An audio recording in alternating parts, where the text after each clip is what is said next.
thank you to everybody who's joining us online today, and for those of you who watch this in the future. This is the first online event hosted by the Sisters in Crime Queensland chapter. As you know, our amazing convener Poppy does a lot of social activities in the southeast area, but we always wanted to do something that could reach a bit further for the broader state. Obviously, we're a huge state, so it's big. We want to make sure that everyone has an opportunity to participate. So first of all, hi, my name is Harry Blake. I'm the other convener for the Sisters in Crime Queensland branch. And today we're joined by three panellists.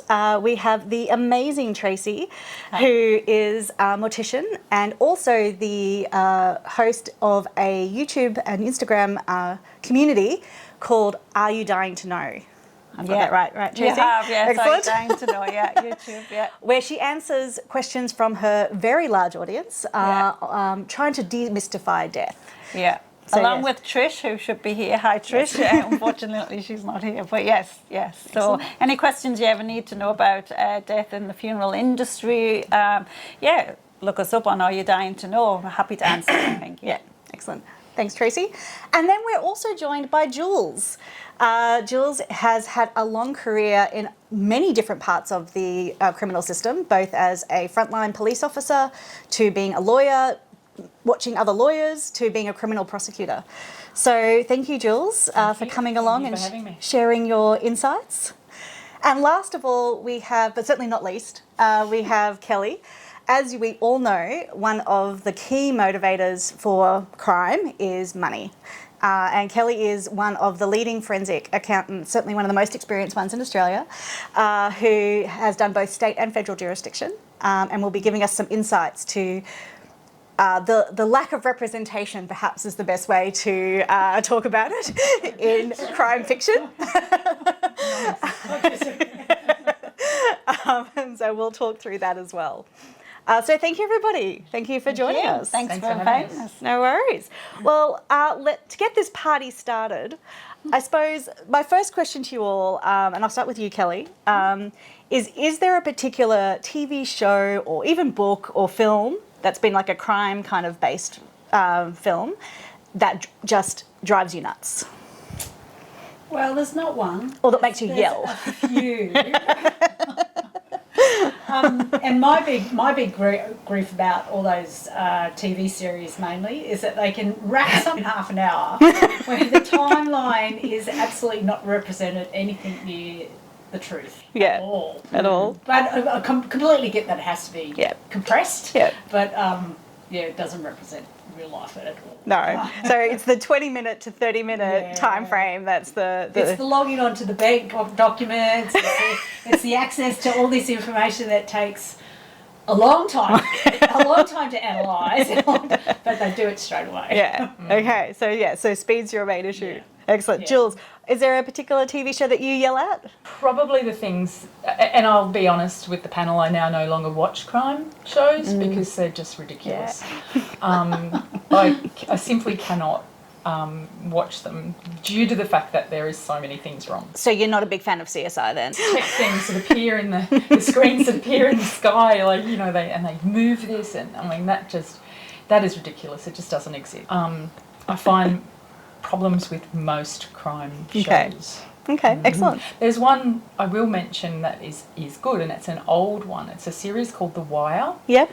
I think it's a UK series, if my memory serves me correctly. It's been around for a long time. Now, I will say I actually watched that and went, oh my God, they've got this pretty close. Yeah, okay. And that's possibly the only time. Pretty good. So The Wire. Yeah, okay. It's the good one. Well, I've obviously preempted a little bit with the CSI comment, Tracy, but do you have any other, or do you have CSI, I suppose? But CSI and all the similar ones are all the same. It's how, I'll just let people know that I don't work in the pathologist side, as in with the coronial. I'm in a funeral home in a mortuary. But it's the portraying of a mortician and how they look and how they have these sexy high heels and low-cut dresses on and looking stunning in the hair done and the makeup done, when really you've got your big old knickers on and your wellies on and your full PPE and you're in your scrubs because you've got a pile of maggots falling out with a decomposed body when you open a body bag or fall down. So if you've got your low-cut dress on, you're going to have a lovely display of maggots in your cleavage. And it just like drives me insane that they're going, oh, there you go. It's like, and we don't look like that. We're scrubs on, mask, you can't even see us, you know, so, and it's like, yeah, it's a beautiful person doing this amazing, you know, beautiful thing, and you go, yeah, no, you're going to be covered in shit, you're going to be covered in urine, blood, maggots, and all kinds of other kind of stuff. So yeah, that's what really... So don't wear your favourite outfit then. Don't wear your favourite outfit. Okay, when you're at work looking after a deceased person, please don't. Yeah. Oh, well, that's probably... Well, let's start with you, Tracy, then. One of my ones is, you know, you watch... And I'm going to use TV a little bit more because there's a bit more commonality in it. You know, a lot of people have watched some, or at least are aware of them. And it's the picking up of the body and putting it in the car. You know, like, because, you know, we all know there's a phrase called a dead weight, right? Yeah. And we know that that's a phrase that people use to denote that something is heavier than when it's alive, you know, when the body's alive. And yet you see these, even gentlemen, picking up these bodies and shoving them in the boot of the car. I suppose my question to you is, how realistic is that? Is that something that could be done by one person? Unless that body's 20 kilos. No. No? Okay. So we're talking... it's really difficult. Yeah. You're going to break your back if you've got a dead body on the floor, covered in... Let's say it's 80 kilos. Like, that's a pretty standard for a fit man, not fit woman. Yeah. Absolutely no way for one person to do that. Okay. Unless they're, you know, superhero muscle Unless you're Jack builders. Reacher, basically. Yeah, that's right. Yeah. There's no way you can just pick up a body like that, even pulling the body.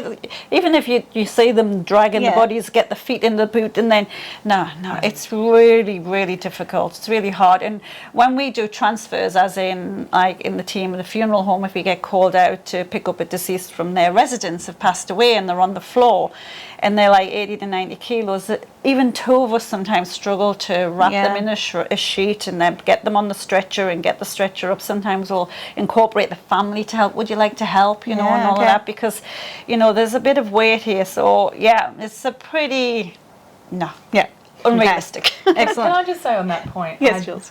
did go to a job once where the killer, and this is real life, the killer very nicely chopped the body up and put it in 2 suitcases. So that way you can manage. That way you could manage. If you're gonna, suitcases. Okay, excellent. if you're gonna do that, then Thank you for that tip, Jules. Consider it. I'm pretty sure Dexter does take that kind of approach. So that's a representative. in that case, then it's possible. Okay. But otherwise, no. And I'd also like to acknowledge that our crime fiction writers have a much harder time of this than our true crime writers, because true crime writers get to just say it because it happened. They don't have to prove it. They don't have to make it plausible.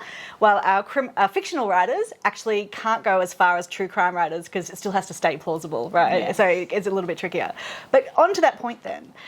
Jules, I have a question for you about that medical examiner, or that, you know, that the forensic pathologist, I think is the more common term today, you know, coming along to the scene, rattling off, oh, they died at 12 o'clock, you know, and the cause of death was this. Like, you know, how realistic is that? Doesn't happen.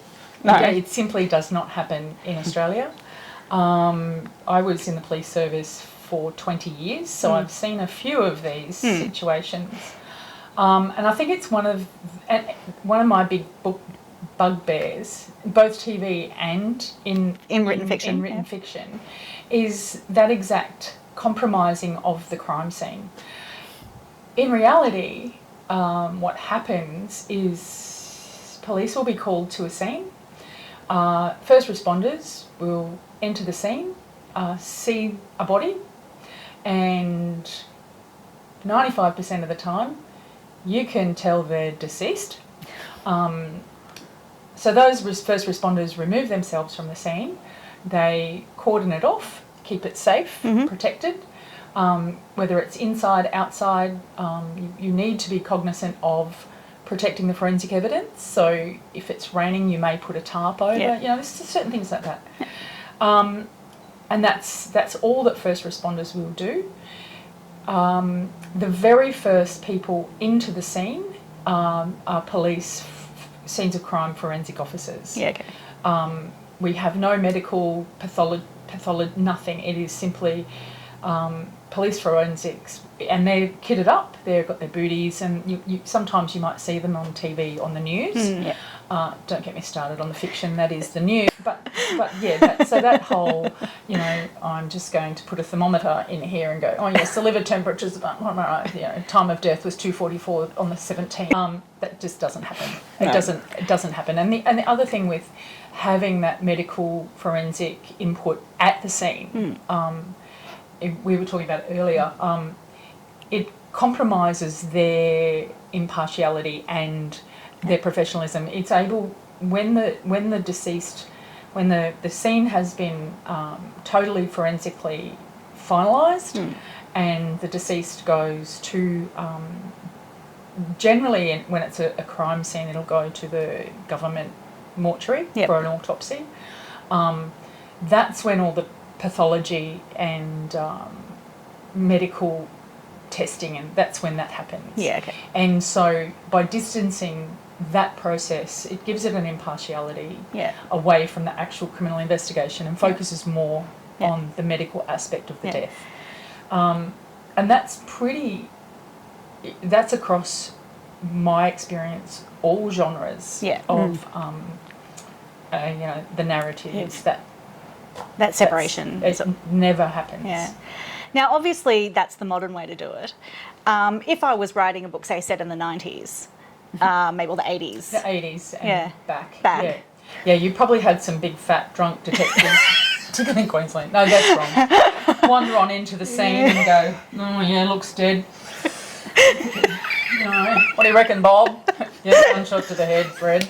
In 2000. So things had tightened up. But I did work with a few old school detectives who, what do you mean? What do you mean we've got to keep the crime scene clean? I'm like, I'm first year constable, mate.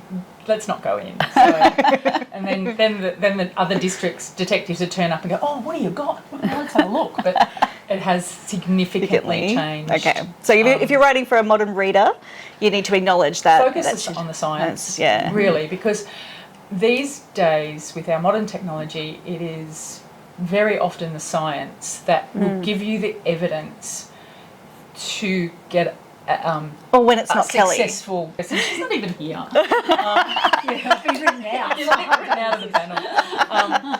To get a successful prosecution, it is quite often the science that will give you the evidence, not necessarily, bam, there's your shooting gun, but it puts the pieces of the puzzle together. So if you think about the investigation, it's not, and this is something, I know I'm rambling, I'm sorry, but something that, again, in our CSI, they come in and it's all solved. But if you think about it, it is actually a little puzzle. Yeah. The forensics will give you this piece, the witnesses will give you this piece, your own observations will give you this piece, and then it all comes together to paint a picture of what's happened.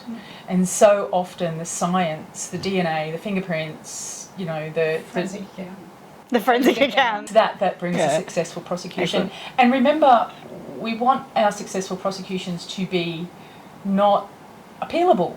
Yes. Quite often they are appealed, but the tighter we can make it, the better it is. And you need to reflect that in your narrative because people now are exposed to so much information. Yeah.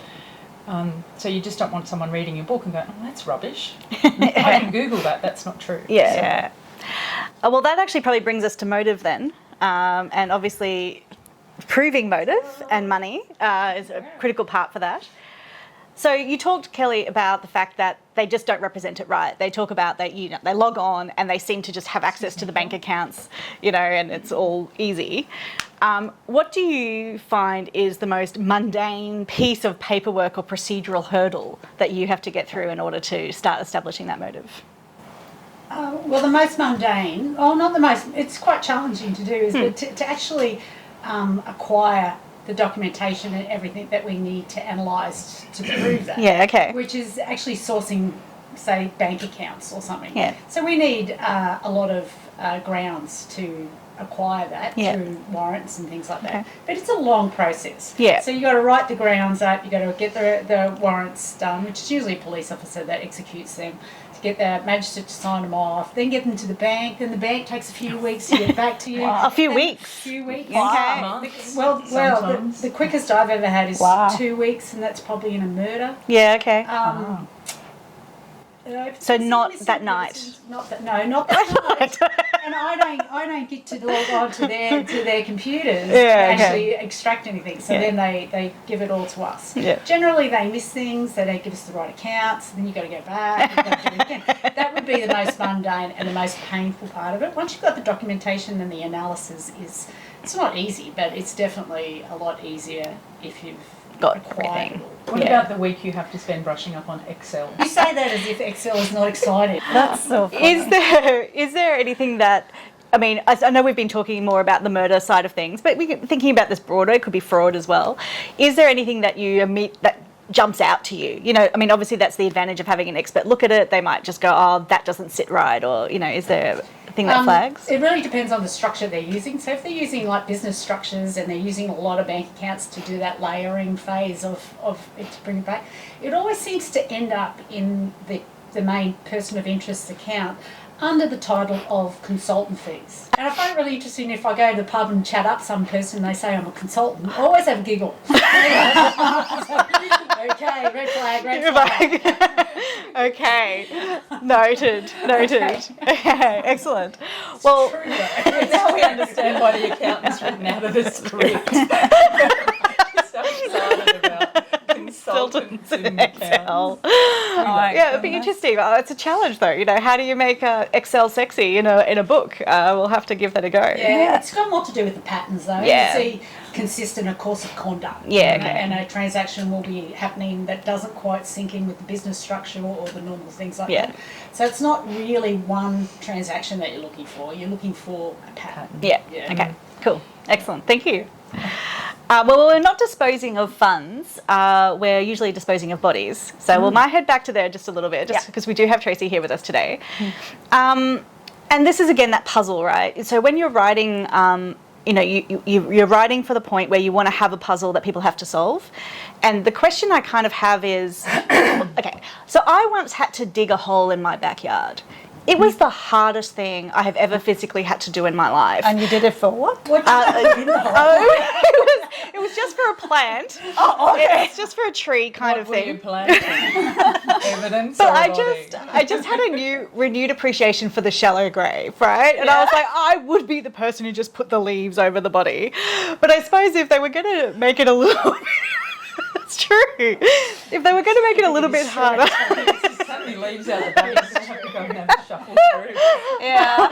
If I wanted to put it down far enough that it wasn't going to be immediately found by the neighbour's dog or immediately become, you know, noticeable from the smell or things like that. Like, how far down do you actually need to dig this hole? Well, let's just put this in point. I'm not an expert at digging holes to put bodies in, right? I haven't disposed of them myself. But, you know, knowing and working in the industry and talking to people at work in, you know, the crematoriums and the grounds people that actually dig the holes, it is extremely deep to not be found. In old school, 7 to 12 feet, which is like, well, isn't that meters? I'm not a numbers person, but it's deep. Okay. You know, if you just want to go, you know, just 7 to 12. That's more than 6 foot. Like, so so a 6 foot person's quite deep. Yeah, 6 to 7 to 12 So you've got to be able to foot. stand up a 6 foot person under the ground. Yeah, down. So that's, you know, the norms in a normal you know, burial situation. So, but having them a bit up, you know, animals can get in really. If you just got the leaves over the top and the plant-sized pot of depth, I think we're going to discover that body pretty quickly. And you're going to smell it when you walk past. Yeah. You're going to smell it. So Fair the enough. animals are going to go. Now, Jules, Yes. we've talked a bit about cadaver dogs. Obviously, they're specially trained. So, do they have a depth? Do you know? I mean, I know you're not a I don't know specialist. much about cadaver Yeah. dogs, but see, they're specially trained. Yeah. So they have a job to do. Yeah. As opposed to the local cavoodle who just is looking for a smelly, lovely snack. So I would suspect, and I'm just theorising here because it seems to be what makes sense, is that the cadaver dog is likely, because it's trained and it's taught, makes sense, is that it could probably find the deceased a bit deeper. Unlike, as I said, the local next door cavoodle who's just going to take a leg home. Excellent. Okay, so this is for the whole panel, so I'll work through everybody. If a writer came to you seeking advice for the next book, what is the one plot device or thing that you would absolutely forbid them from using because it's so completely wrong and drives you crazy? Can I have an hour to answer this? Just one thing, Jules. Do you want to go first, though? Look, what's the one I would... now I'm looking at a very long list here. Absolutely cannot use. Profiling. Oh, okay. Profiling. That's a very common one. Profiling is rubbish. Okay. Yeah. And if you look at... you can get an indication of a type. Yeah. But you can also flip it backwards, you know. So they say, okay, just off the top of my head, making this up, you know, it's possible that this is that the offender is a 25 to 45-year-old Caucasian male. Yep. Well, hello, how many are there out there? But then 60%, if they say 40, it could be 40%, 60% are not. Yes. So profiling, I'm probably someone who is a profiler would go, you're an idiot, Jules-o, but been around this so long, you simply cannot. You find the strangest perpetrators that you would never think of. Yeah, okay.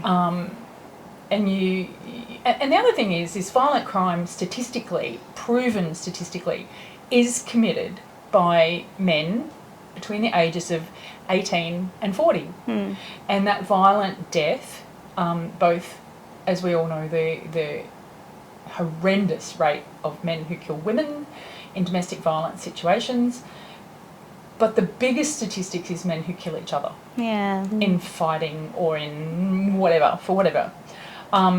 So yes, please don't rely on the profiler. It might make for a good story, but I think it's a bit of bogus, hippy-dippy silliness. As probably, because your perspective is from that, you know, local crime perspective, you know, I can see why, it's not something that's been useful. No. Okay, that's good to know. Kelly, what about you? Well, I'm going to actually flip your question and say what they should put in. Okay, let's go positive. Because the financial investigator and the analyst has seemed to be written out of all shows and books. And we need to have a character. We need to have a seat at the table. Because, and most of the big crimes, like a lot of murders, a lot of arsons, drug trafficking, it's all motivated by money, big money. And they put up that the coppers are there doing all this financial analysis. I'm sorry, that has to be taken out, and you need a character. Okay. A forensic account. Noted. Noted. Hey, we're getting the message. I'm actually... Well, there was a complaint about the outfit for the Mortician. I didn't even get a character. You could have that outfit. You could wear that outfit easily. I'll wear whatever you want. You could wear that outfit. I'd like to also clarify for the audience that Kelly was actually the beta reader for my first book, and I did have the police officer do the fraud. So there might be some residual trauma here. Excellent, Tracy. What about for you? Oh, what putting in the mortician? Like, as I say, I don't work in the forensic end. I work in the funeral home and the mortuary. I'm the mortician embalmer. What really gets my goat in these, mainly probably TVs and dramas when they come with the book, is that dark. We all seem to work in a dark room in the dungeon, down some dark stairs where you creep and walk, and the mortician's always like, if not in a top hat and tail, being a man, like we're all this weird looking thing going, this, don't come in here, it's dark, it's mysterious, it's actually bright, clinical, it's not sterile area, but it's bright and clinical, and you get that, and sewing, got to sew this ankle off to get them in the coffin, so we get this, nobody can, like, not adjusting the coffin to fit. It's like all this, and it's, you know, the morticians, let's get the saw out, drop the scalpel blade, I'm nearly on my foot, and it's like, oh my God, and the drama, and there's a lightning storm as you come in, it's like full on Frankenstein. Yeah, no, it's very calm, it's very bright, it's very clinical, not sterile, but clinical, and very calming. Yeah. Just one thing on that point Yeah. is when the police officer just wanders on in.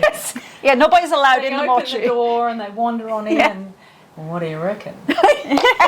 You know, and you see this, and when that, you know, No, I so can there's imagine like- a couple of coppers just wandering in, going, Oh, "What no. do you think?" It just wouldn't happen. Yeah, it wouldn't happen. And that's another thing. In a mortuary, it's quite a sacred place because you've got a deceased person in there in a state that could be fully naked. You know, I'm actually maybe redoing an autopsy that the pathologist has done. I'm not a doctor, by the way, but I will have to reopen the body, the cavity, and redo the head post because they're never put right together properly, and that's not because they haven't done their job. They're not about aesthetics, they're just about finding out, but I need to put it right because we've got things not right. So you can't have people just wandering into a mortuary with a head over here and the body over there, and, you know, and it's just not it's not dignified for the deceased or respectful for anybody. So Which actually leads me to my next question for you, Tracy, Yeah. was the two bodies in a casket.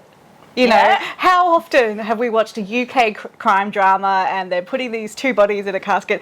Can you actually fit two full bodies in a casket, or would you need like a bungee cord or something to keep that thing shut? I have actually put two people in Okay. caskets together, but usually couples, Okay.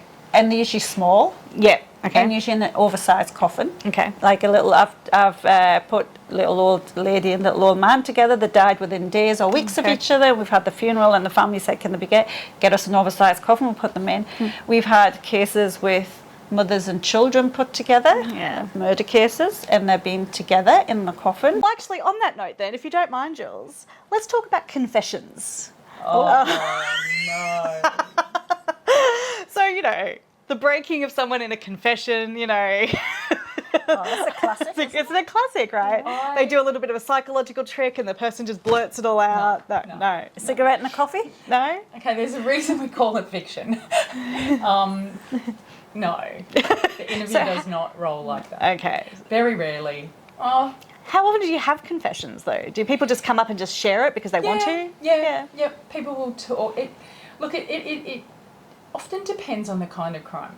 First of all, I will say, don't mean to be offensive, but people who commit crimes are generally really stupid. So it's not that hard to get them talking.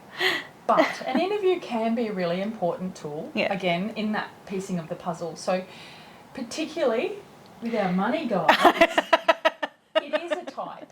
We often see the sociopaths and the narcissists who are the money fraudsters. They have something to prove. They think they're smarter. In planning for your interview, you can get them on side, and once you get talking, they're quite happy to tell you how clever they are. Yeah, okay. So Because they think they're cleverer than you. Yeah. And you're just sitting there going, come on, dude, tell me more because you're going to the jail. yeah. And then you also have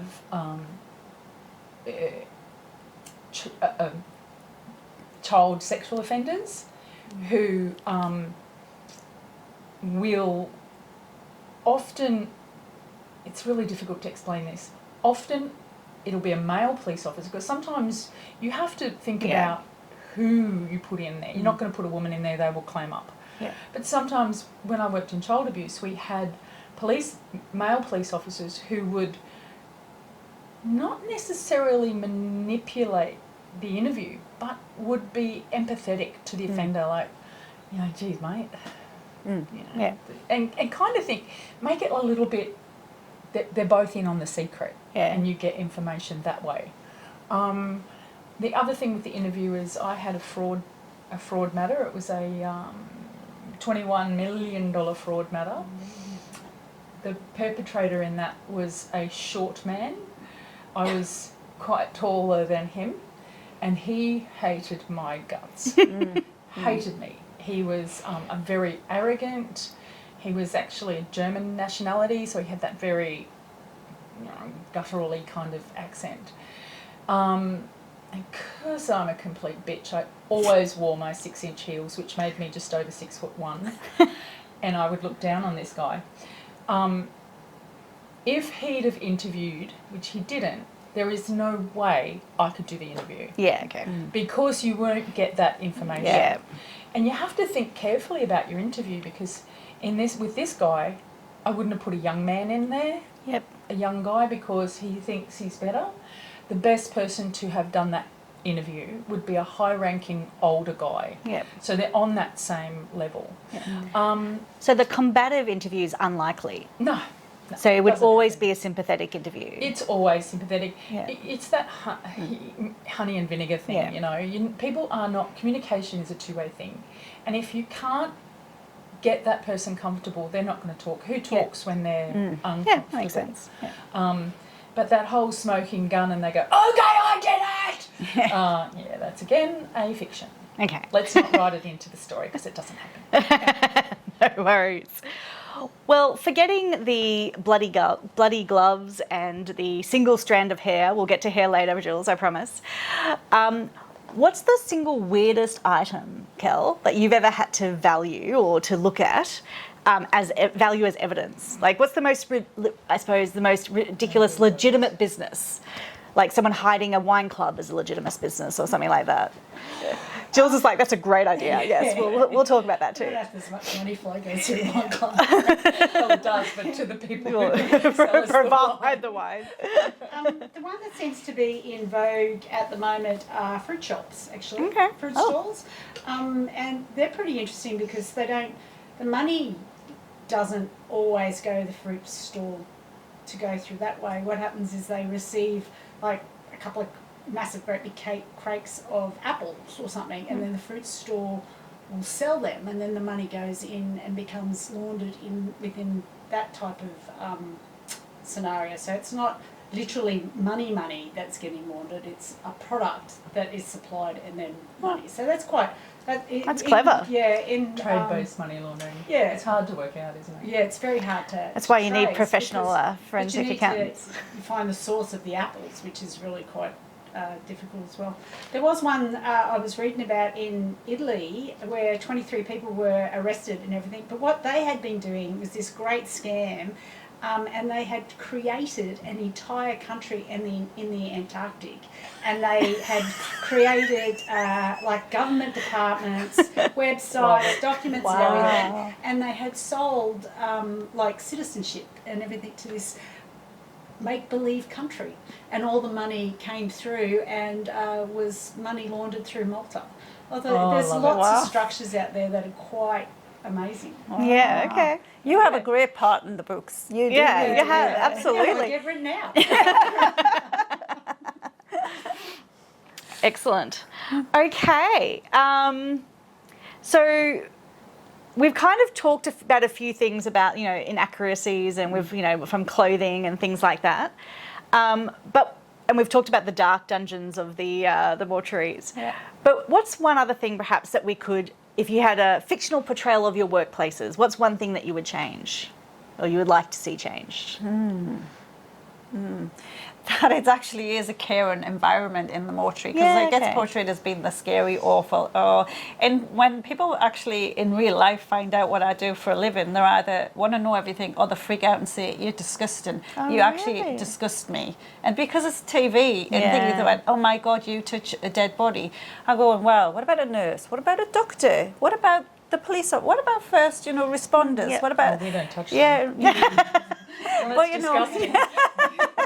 So, that thing of like, we are just the foulest people on earth, Yeah. because we actually physically touch a deceased body, that's what really grinds me a bit. It's like, all right, I know I'm not a doctor or a nurse, but it's kind of a caring environment. It is actually really caring, and we're all there for the deceased person, respect and all of Yeah, that okay. in the family. So it's that, oh my God, you are the worst thing on the planet. I wouldn't even touch you because you're dirty. I remember once going from work once to a dentist, and it wasn't my normal dentist. He was on holiday, and it was a locum. And I went in, and I had my scrubs on. My scrubs are clean. I'm not working. I've got my full PPE, and that gets put in the red clinical bin. So I'm clean. Straight was late. Gets to the dentist, and she went, oh yeah, what do you do for an hour? I went, I've just come straight from work. Oh, I'm an embalmer, mortician. She went, have you been showered? And I went, no, I've just come from work. She went, and you've been wearing them all day? I went, you're a dentist, for God's sake. You know, what the hell? I went, yeah, I'm clean. I wash my hands. You know, it's like, and she freaked out. You know, wow. I went, you're a dentist. Why are you freaking out? You've worked with cadavers when you were training. What? Yeah. You know, why am I so different for you? So I would like that portrayal of us morticians being scary people. Clean. Yeah, we're actually clean. Clean and nice. We are clean. Yeah. We're not Ed Gein and taking them home and eating them and stuff like that. You know, it's like, come on. You know, it's like, we are clean. Well, at least I don't think many of us are. It's like, so Awesome. that's what I would like to change. Okay, fair enough. Jules, what about you? Oh gosh, I'm. Pull out your list. No, I think the thing I struggle with the most, again, a list, but one of the things is that we are so bombarded by Americanized policing, and it's a really difficult job, and it is difficult in a number of ways. Yes, we all deal with the murders and the armed robberies and the rapes.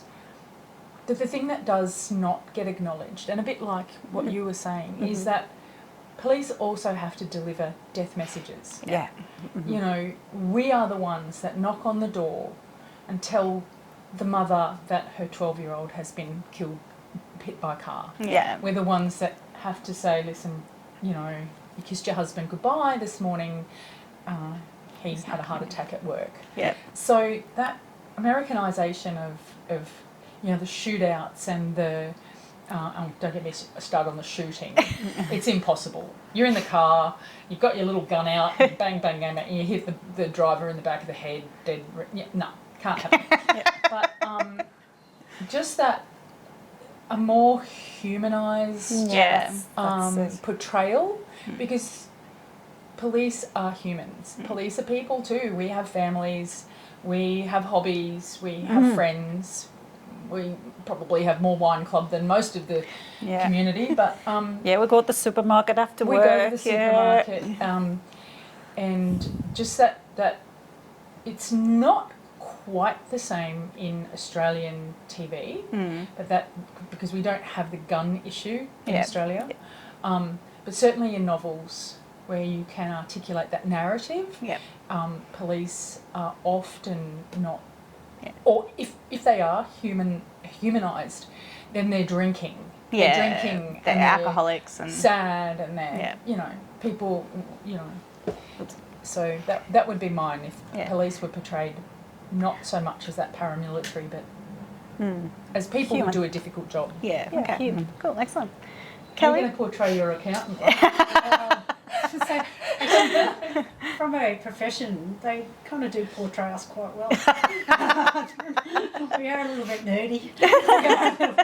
We do have emotions though. We get excited about an Excel update. Just don't merge the cells.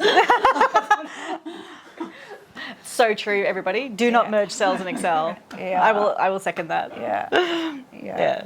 Oh, So you think you're the nerdy excited because a number adds up or something? Yeah, I think as a character that's pretty much what accountants are, but I think what gets lost is the fundamental step in an investigation that has any financial element whatsoever is that it isn't represented actually how that goes to court. I would say when I was working with law enforcement, I would go to court probably 3 or 4 times more often than a police officer would. Yeah, okay.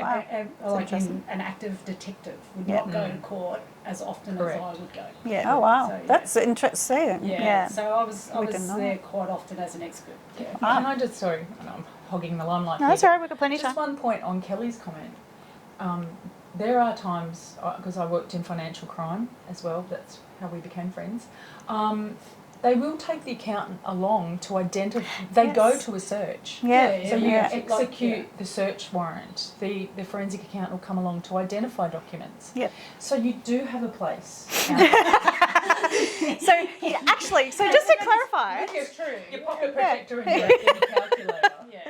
And the reason you go to that is that I'm all over what is required in a document and Yeah. a seizure sort of situation from a financial investigation point of view, not from all the other point of view. so what I'm hearing, it's more likely that you would have a forensic accountant with the police than it would be a forensic pathologist. Absolutely. Yeah, absolutely. Well, there you go, people. There's no such thing as a forensic pathologist.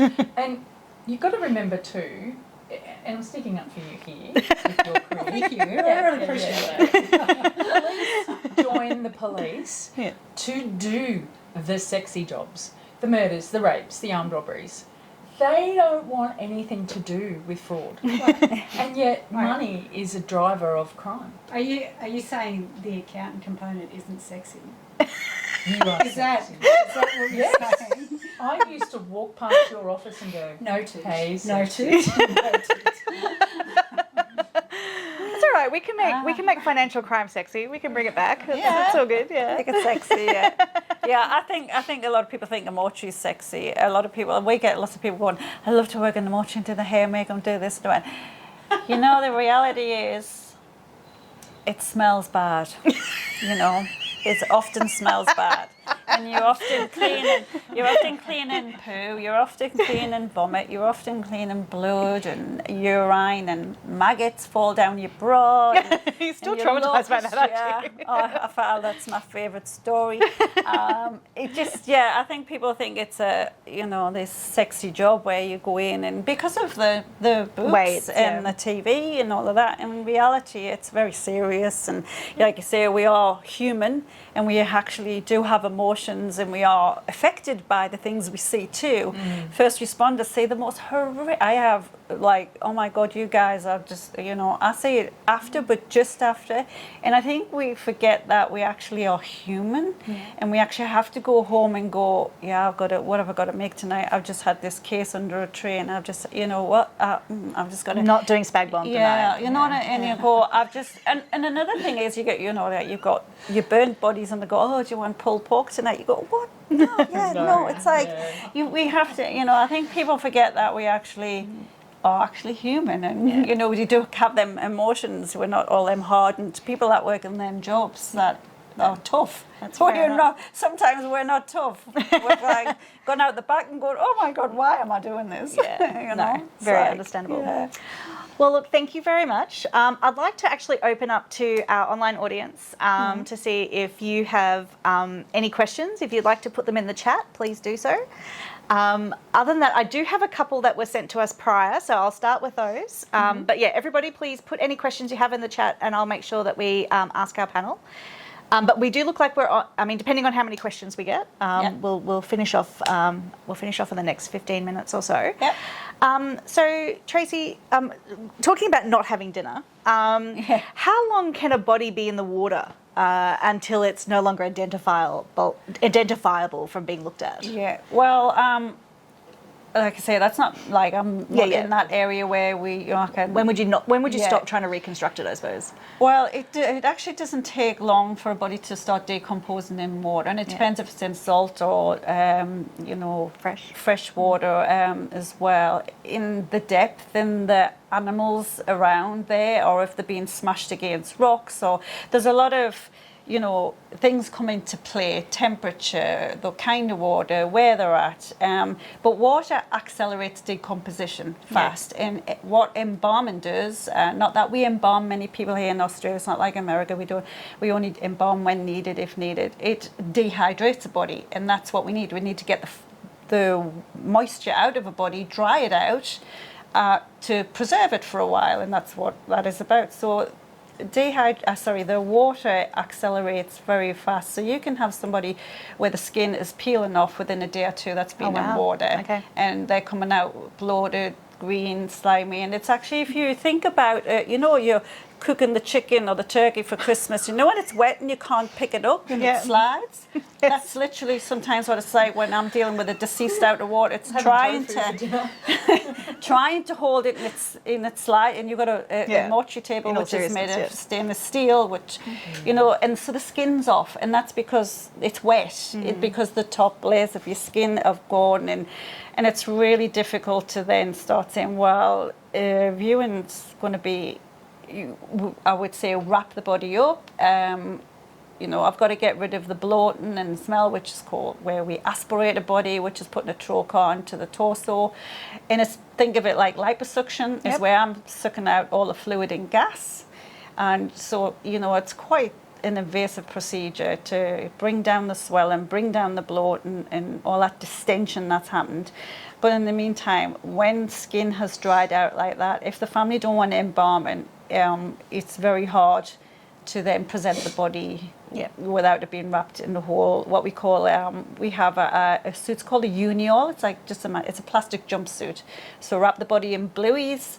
Blueies, you'll know, it's a medical, blue on one side and moisturising pad on the other, wrap them and put them in a uniol, which is a plastic jumpsuit, to present the body and cover them if we can. But realistically, few days, the skin's it's off, and the body's. But like I say, there could have been water a few days. It depends where it doesn't come back, slightly bloated, discoloured, and everything. But okay, but not usually. And especially in southeast, or not southeast Queensland, but all of Queensland. I was going to say our water's pretty warm anyway. Yeah, no. So it's so it's a bit they're not going to be pulled out in a week's time and go, oh, she looks really healthy. Yeah. Bit of lipstick on there for the viewing. It'll be fine. No. Jules, I once had this. I cut my heel once, right? And the amount of forensic evidence that is now in this house and bathroom is quite extensive. Is it actually possible to remove, with the current technology that we have for DNAs and all of that? Is it possible if I've made a mess with a lot of blood to clean it up so there's no forensic evidence? No. Absolutely, burn your house down. Okay, so we're talking fire. As DNA technology has advanced, it has become more and more difficult to cleanse a crime scene. So with a lot of effort, and I mean ridiculous effort, you bleach, you repaint, even then you can find trace DNA soaked into wood. Like, our technology now to collect that forensic evidence is far, far superior to what it was, even when I started in the police in 2000. And DNA didn't it is progressed. We knew it was around, I think, I do make stuff up sometimes, but in the late 70s. Should be a fiction writer. Queensland Police make stuff up sometimes. But it has evolved to the point now where, unless you're Dexter and you totally prep the room, and I think I'm going to go no. You can clean it up. You can make it harder for the forensic guys, and if the forensic guys know what they're doing, you will probably find some trace DNA somewhere, because you're constantly flaking. So, and you don't realise what you touch, so you still have touch DNA. And I think, sorry, I'm going to touch you. Just doing this, I have now left DNA on the shirt and the shoulder. And that is traceable. Just from that small touch. So please don't become deceased in the next couple of days. I've got a story about that. I'll tell you. In answer to your question, it would be extremely unlikely. And certainly probably not in an hour. Oh, absolutely. Like, you're talking repainting, we're talking a couple of weeks to burn your house down. That's really the only way. Okay, so that's good to know. Kelly, what about the world of digital versus cash? Like, is it easier? Is it possible to, is it easier to track digitally than it is in cash, or is everything digital these days? No, it's not all digital. They still like cash. Cash is still king if they can get it. Digital is a lot easier to trace because there's there's evidence of Yeah. it. There's an audit trail of it, where Yeah. it's going, who's going to. It might be going to a fictitious person or a customer or something. Or country. But well. Antarctic. But you can trace it to that point. Yeah. And you might lose that when it goes overseas. Sometimes we haven't got mutual agreements in place with some countries, so we lose it from that point. Yeah, okay. At least you can find it.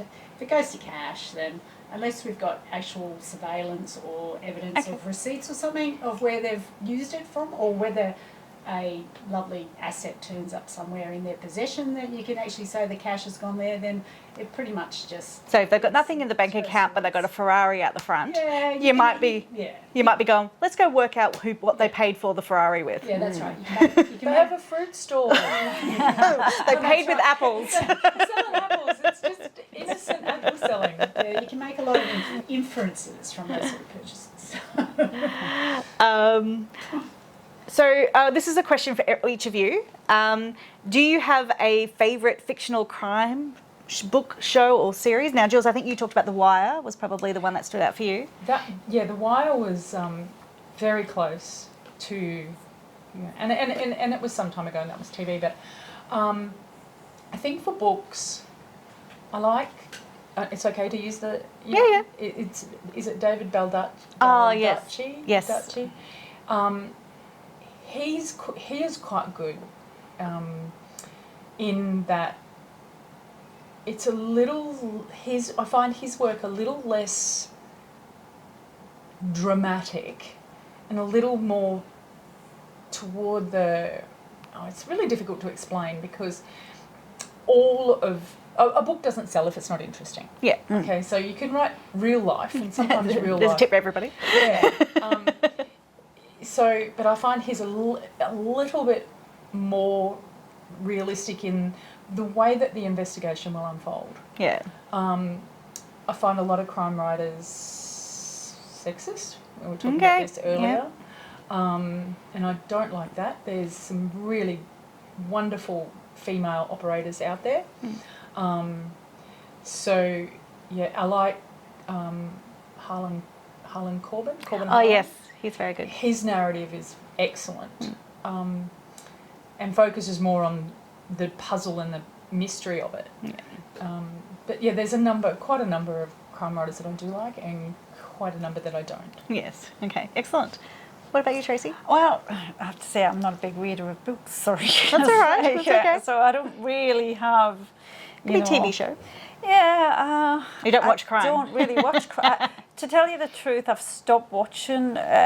It's a thing of when I've been in the industry now for such a long time. Like, I used to love, years ago, doing the good old horror movies and seeing the gore and the goods. But it really upsets me now. Yeah. Not that it doesn't look real. The fact is I just can't take it anymore. Yeah. So I kind of stepped away from all that gore. I don't mind a good psychological horror and a bit thriller and all of that. That's quite realistic. But I don't kind of watch them much because, to tell you the truth, it just makes me very it just brings me back to cases I've done myself, which is understandable. There's a limit of trauma we can see forever that you've got to put in a space you don't want to keep bringing out, and that just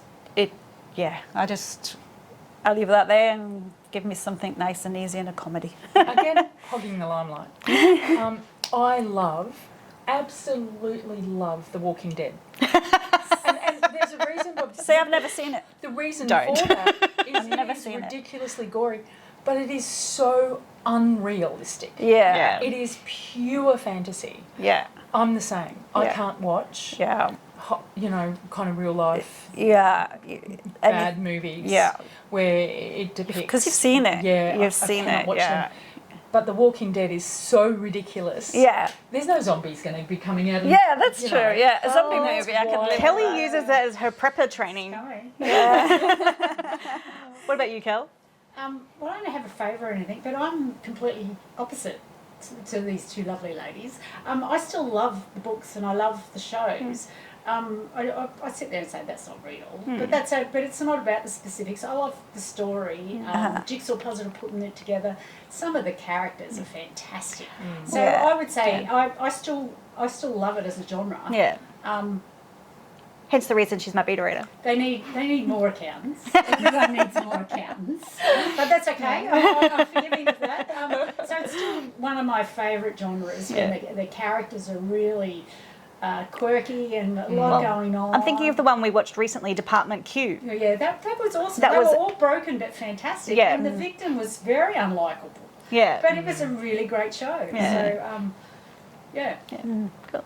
that was pretty close. Those couples were pretty close to the real thing, though. Excellent. Another question. This is probably might start with Jules, and Tracy, you might have something to add too. If a body was found outdoors and it looked like a natural death, would the police still cordon off the area? Yes. Okay, yep. And is it likely that murder is not suspected? Oh, and is it likely that the murder might not be suspected until it reached the mortuary? Like, would it get to the mortuary and then perhaps the mortician thinks it's murder? So what happens is every single death that does not occur in a hospital or a nursing home or palliative, every death is initially treated as suspicious. Okay. Every single one. You go to the scene Yep. looking for suspicion. Okay. And again, some of them are pretty obvious when they've got 400 stab wounds in them, which, by the way, is very difficult to do, but obviously Yeah. something has happened. Yep. When you find just deceased people, you often, and I can only speak from my experience, in that there's that big difference. As I said, you can tell when someone's been murdered most of the time. And you go to a natural death where someone has simply laid on their bed and had a heart attack. But the police still need to go with that in mind, of like, because we're not doctors, we're not forensic. If we can't tell, then they go for an autopsy. Okay. And it's generally the autopsy where you will find something suspicious if it's not. The forms that you fill out are quite extensive, even for Joe Blogg, who's had a heart attack. Yeah. And all those forms go to the coroner. And so they're all reviewed pretty quickly. So I would suggest, correct me if I'm wrong because it's not my workplace, that situation you just described would be reasonably rare. Yeah. It is. Yeah, it is. Excuse me. Yeah. That's right. But yeah, and we can't like I say, we don't get into a funeral home mortuary. I'm talking, in a funeral home mortuary where we have nothing to do with that end. Once all that investigation's been done by the coroner, the pathologist, the police, whatever, and then we will get them in. But however, we have approached and asked coroners if we can have the service with the body, and sometimes they'll release the body to us for the service. It'll be a burial cremation, but we have a letter from the coroner that says you cannot cremate and you cannot bury this body, and then they'll release to us to actually have the body there for the service, but I'm not allowed to do any prep. Yep. Just to have the body there, and we'll hold the body, and they'll either go back to the coroners or they'll stay with us until everything's signed off. Yeah, okay. But we are not allowed to touch, as in, because we will be, because then we'll get done for being interfering with a corpse, is what we'll get done as a mortician, and people think that, no way, it's not allowed. It all comes back to the issuing of a death certificate. That's right. And the death certificate has to have a cause of death Yes. on it. So until There is one. there is a cause of death, and sometimes in situations, as I said, old mate's had the heart attack, has he been injected with something? Yeah. Yes, right. Yeah. So whilst... I wrote Co's a Murder Mystery, so the answer to that is yes, he probably has. There is a process. Yes. With all deaths that occur in the community, every single one. Yeah. Kelly, this might be more in your area, but I mean, obviously you've got forensic accountants, but do you work closely with forensic IT people? Oh yes, forensic digital. Digital, okay. Yeah, they would also be at the raids. They're usually there sourcing, downloading all the information from all the digital, the telephones and the computers if they can. Yeah.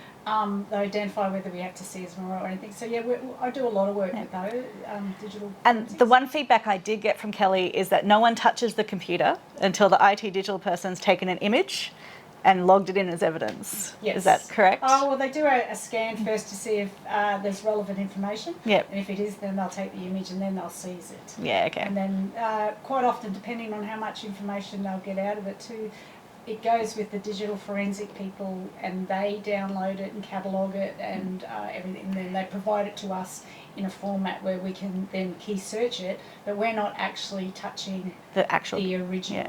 So the trope where you have the detectives, or that's a very American term, but the police officer sitting there trying to guess the password or guess the passcode I love that. is probably not plausible. Well, there's legislation now that forces them, that compels them to tell us the passwords. Oh, now. excellent. So if they don't tell us the passwords, then... I'm assuming, well, maybe if they're dead though.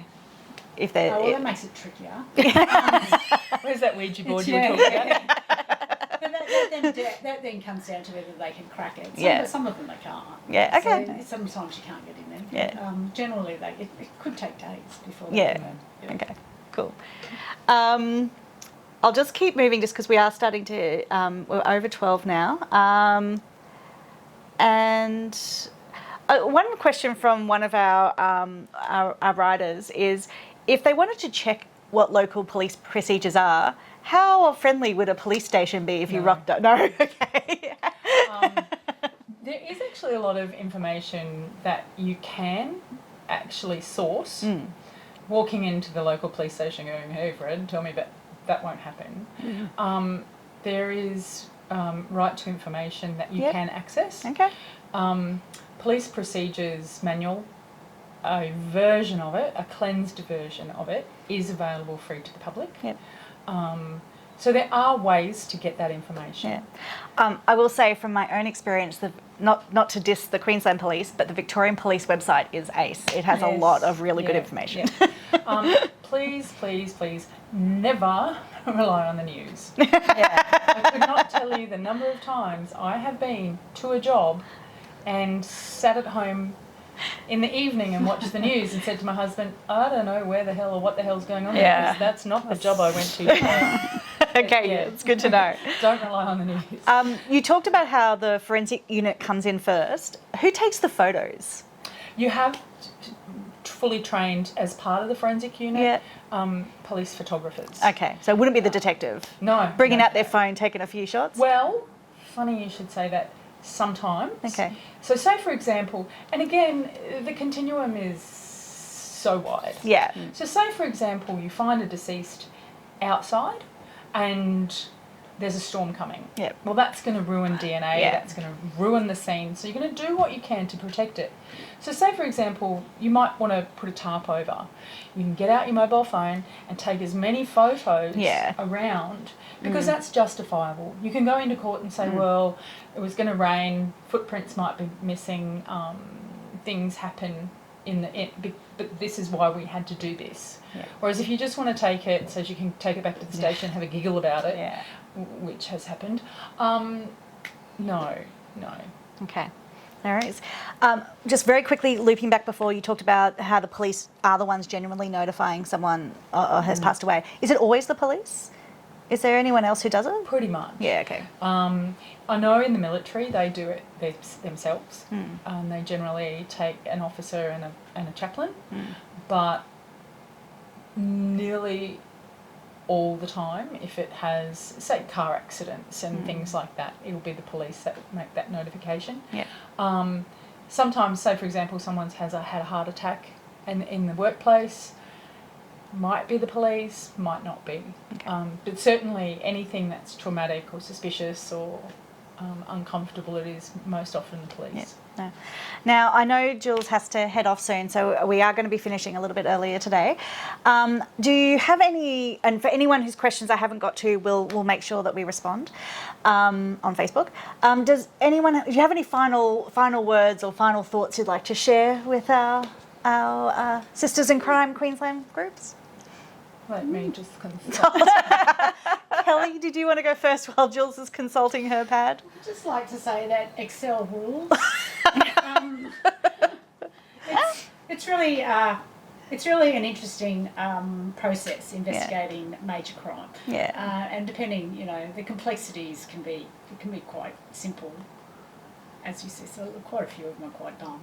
But They're then very you have ones that are quite complex. We don't catch the There's a clever lot of ones. steps in it, but every job you go to is very different. Yeah, okay. There's no template of what you're doing or anything. It's go in, you have a look, and then So it really is still a puzzle. Yeah, it is. It's a jigsaw puzzle, and that's what you're looking for. Okay, So excellent. that's what makes it interesting. Yeah. Yeah. Jules, have you? I think I've pretty well hogged the limelight. No worries. Tracy, do you have any other final comments for our future writers, crime writers? Just don't make us out to be freaks and scary ghoulish. people. Yeah. We're quite human. I mean, we are. Yeah, I think sane. Although I don't know, maybe I'm not. Maybe I think I'm sane, but maybe I'm insane. I think you're sane.